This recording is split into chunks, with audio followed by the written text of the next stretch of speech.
Hi hello నమస్తే welcome to NTV business. నేను మీ హారిక. తెలంగాణలో ప్రభుత్వం మారింది, కాంగ్రెస్ పవర్లోకి వచ్చింది. ఇంకా పవర్లోకి వచ్చినాక చాలా రియల్ ఎస్టేట్ రంగాల్లో చాలా కన్ఫ్యూజన్స్ వస్తున్నాయి. ముఖ్యంగా Geo111 మీద అయితే చాలా మార్పులు వస్తాయి. ఏమవుతుంది, రివోక్ అవుతుందా, అసలు రివోక్ అయితే ఏం చేస్తుంది, రివోక్ ఇన్ని రోజులు ఎందుకు కాలేదు, అసలు ఏమవుతుంది రియల్ ఎస్టేట్ రంగం, ఇలా ఎన్నో కన్ఫ్యూజన్స్ ఉన్నాయి. ఈ కన్ఫ్యూజన్స్ అన్ని ఒక క్లారిటీ ఇవ్వడానికి today we have doctor Nandi Rameshwararao garu in our show today. Let's invite him. Hi అండి, ఎలా ఉన్నారు? నమస్తే అమ్మ. సో ఎలక్షన్స్ ప్రభావం మామూలుగా లేదు, రియల్ ఎస్టేట్ రంగంలో కూడా అంతో ఇంతో ఉంది అని అంటారు.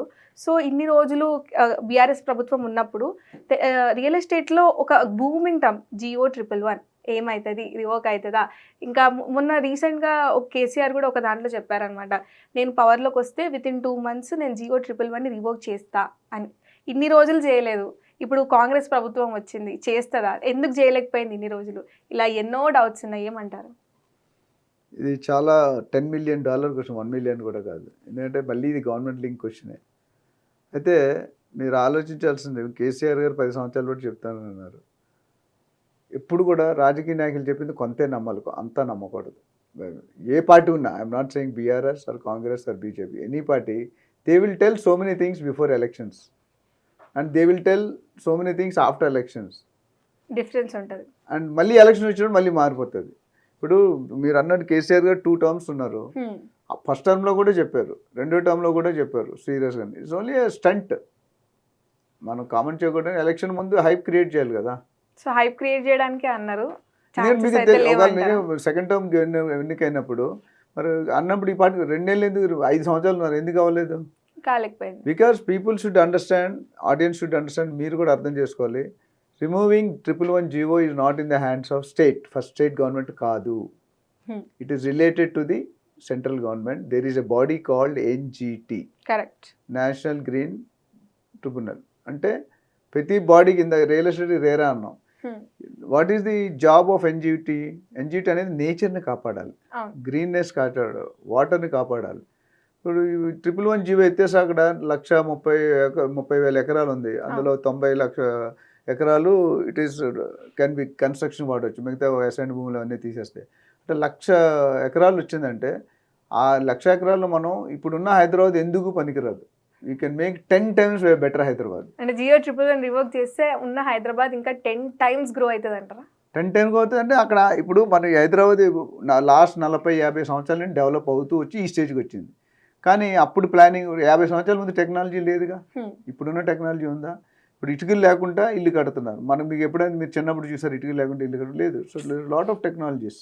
Everything is upgrade. ఆర్సీసీ పక్కన మన 9 inches వాళ్ళు 4 inches వాల్స్ వేస్తున్నారు, ఆర్సీసీ మై1 టెక్నాలజీ అని. సో నేనేమంటే గత 50 సంవత్సరాలుగా అంచెలంచెలుగా పెరిగింది. అన్ని గవర్నమెంట్ ఇప్పుడు మీరు చాలామంది అంటే ఇది గవర్నమెంట్, అన్ని గవర్నమెంట్ వర్కౌట్ చేశాయండి. 2000లో చేశారు, 1990లో చంద్రబాబు నాయుడు సీఎం అయిన 2020 విజన్ అని పెట్టారు. వాళ్ళు వచ్చాక రాజశేఖర రెడ్డి గారు దాన్ని క్యారీ ఫార్వర్డ్ చేశారు. దాని తర్వాత మళ్ళీ టీడీపీ వచ్చి మళ్ళీ క్యారీ ఫార్వర్డ్. సో ఎక్కడ కూడా గ్రోత్ అనేది ఆగలేదండి, కంటిన్యూస్గా. గ్రోత్ పరంగా అయితే అన్డౌటెడ్లీ హైదరాబాద్ రియల్ ఎస్టేట్ రంగం పెరుగుతూనే ఉంది, in spite of any government being in power. Correct. So real ఎస్టేట్కి ఉన్న పెద్ద అడ్వాంటేజ్ ఏంటంటే ఎక్కడున్నా గ్రో అవుతుంది, ఎప్పుడైనా గ్రో అవుతుంది, any time people can make money. Today how many land owners are happy? వాడు 5 లక్షలకి ఎకరం కొనేవాడు ఇప్పుడు 5 కోట్లు అయిపోయింది. Where is 5 lakhs? Where is 5 crores? This all happened because of the ORR, RRR, infrastructure, roads, drainages, power. All the developments happening. All the SCJs. ఇవన్నీ కూడా ఎందుకంటే ఇప్పుడు మీ ఫార్మా సిటీ ఉంది. ఫార్మా సిటీ 19,330 ఎకరాలు, అందులో 3 నుండి 4,000 ఎకరాలు రెసిడెన్షియల్ పర్పసే వాడుతున్నారు. Both employees of pharma city and land lord ఎవరైతే పూలింగ్లో ల్యాండ్ ఇచ్చారో వాళ్ళకి. సో మిగతాది ఆల్రెడీ నాకు తెలిసి 50-60 కంపెనీలు సైన్ చేశారు, వర్క్ స్టార్ట్ చేశారు. ఇంకా కొన్ని కంపెనీలు రావాలి. So expected employment is suppose to be 5 lakhs plus only with pharma city. ఎందుకంటే అంత పెద్దది అది. And companies like Amazon, big top of the top companies are signing. So Amazon లాంటి కంపెనీ ఇక్కడ వచ్చిందంటే మీరు ఆలోచించుకోండి.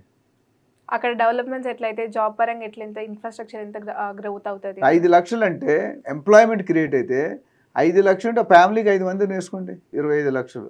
అంటే 1/4 ఆఫ్ హైదరాబాద్ ఒక ఫార్మా సిటీలోనే ఉన్నట్టు.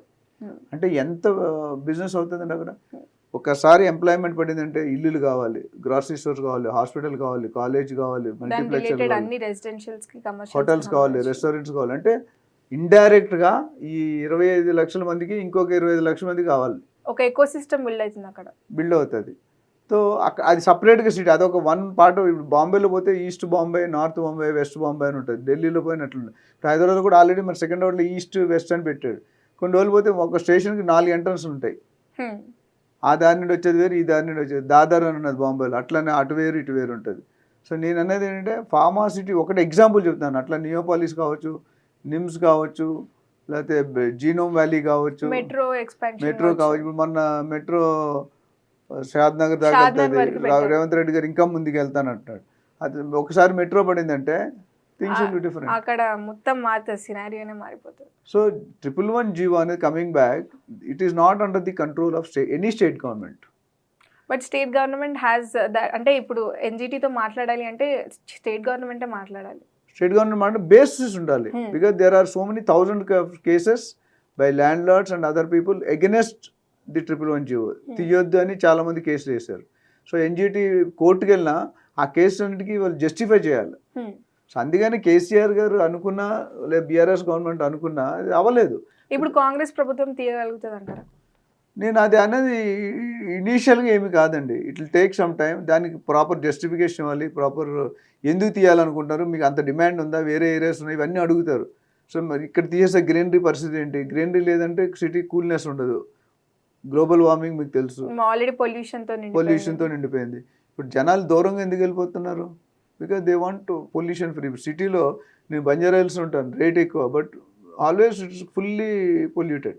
ట్రాఫిక్ పొల్యూషన్, స్టాటస్ సింబల్ అని అక్కడ ఉంటాం. అదే మీరు మోకిలానో గండిపేట వెళ్ళిపోతే little greenery is there. So అందుకని ఈ 111 జీవో అని నాకు తెలిసి స్టేట్ గవర్నమెంట్ లెవెల్లో కాకుండా సెంట్రల్ గవర్నమెంట్ లెవెల్లో, ఆ సెంట్రల్ గవర్నమెంట్ స్టేట్ గవర్నమెంట్ కలిపి వర్క్ చేస్తే ఏదైనా మిషన్ ఉండొచ్చు. వాళ్ళిద్దరూ కలిపి justification even NGT will not listen central government, though it is under central government. It has to be done with a proper way. So అంటే ఇప్పుడు ఈ జియో 111 చుట్టుపక్కల ల్యాండ్స్ ఎవరైతే ఉన్నారో వాళ్ళు ఏమన్నా భయాందోళన చెందాల్సిన అవసరం ఉందంటారా? ఏం లేదండి, ఎందుకంటే ఇంతవరకు అలాగే ఉన్నారు కదా. ఆల్రెడీ 111 జియోలో మీకు తెలుసో లేదో 80% already it is sold off. Owners దగ్గర లేదు. ఇండస్ట్రీ వాళ్ళు కొనేసారు. Big top business man, industrialist, political అందరూ కొనేసారు. వాళ్ళు ఓనర్స్కి ఏం లేదండి. ఈ సెకండ్ అండ్ థర్డ్ పార్టీ వాళ్ళకే ఎక్కువ బెనిఫిట్. సో తీయడం అనేది ఇట్ హ్యాస్ అడ్వాంటేజ్. ఇప్పుడు ఏమంటారు బీఆర్ఎస్ ఏమన్నారు అంటే నీళ్ళు మనకు వేరే దగ్గర నుంచి వస్తాం కాబట్టి ఇక్కడ నీళ్ళు అక్కర్లేదు అంటున్నారు. But that is not fully satisfied. ఒకవేళ వాళ్ళు పెట్టిన రూల్ అయితే ఈ పార్టీ తీసేశారు. 10 సంవత్సరాలు బట్టి తీయలేదు. అంతమంది రాజశేఖర రెడ్డి ఉన్నప్పుడు మాట్లాడారు, చంద్రబాబు ఉన్నప్పుడు అవ్వలేదు. ఇన్ని సంవత్సరాలు బట్టి అవ్వాలంటే there is a strong reason why people are holding.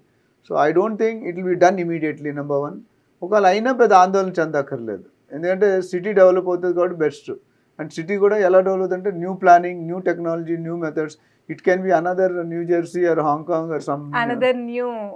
అంటే ఇప్పుడున్న హైదరాబాద్ బీట్ చేస్తుంది. ఈ గచ్చిబౌలి, బంజారా హిల్స్ ఇవేవి పనికిరావు. All together it will be one of the best city in the world. ఇప్పుడు Hyderabad is best city in the country. So GO 111 మళ్ళీ revoke చేస్తే Hyderabad will become one of the best. నేనేమంటే రెండు చెప్తాను. రివోక్ చేయడం అంత ఈజీ కాదు. రివోక్ చేస్తే మాత్రం ఇలా అవుతుంది. సో మొత్తానికి అయితే రివోక్ చేస్తారా చేయరా అనే తెలీదు. అది గవర్నమెంట్ చేతుల్లో. ఒకవేళ చేసినా కూడా ఇంకా చాలా టైం పడుతుంది అంటారు. ఒకవేళ చేసినా కూడా డెవలప్మెంట్ పరంగా అవుతుంది, రియల్ ఎస్టేట్ పెరుగుతుంది. డెవలప్మెంట్ ఇంకొక 10 సంవత్సరాలు పడుతుంది తీసిన, మినిమం 10 years. సో నేనేమంటే ఇంతవరకు 20 సంవత్సరాలు తీద్దాం అనుకున్న వాళ్ళు ఎవరు తీయలేపారు. దీన్ని బట్టి ఆన్సర్ నేను డైరెక్ట్గా ఆన్సర్ చెప్పలేదు. I'm giving you a clue. Last 20 years ఎవరు దాన్ని టచ్ చేయలేకపోయాను. ఇప్పుడు నెక్స్ట్ 20 years ఏమవుతుంది అనేది you have to wait and watch. So చూద్దాం ఏమవుతుందో. ఇంకా కాంగ్రెస్ ప్రభుత్వం వచ్చింది, ఇంకా ఏం రెగ్యులేషన్ తీసుకొచ్చినాక ఇంకా కొంచెం టైం పడుతుంది ఫస్ట్ ఈ స్ట్రక్చర్ అంతా అనలైజ్ చేయడానికి.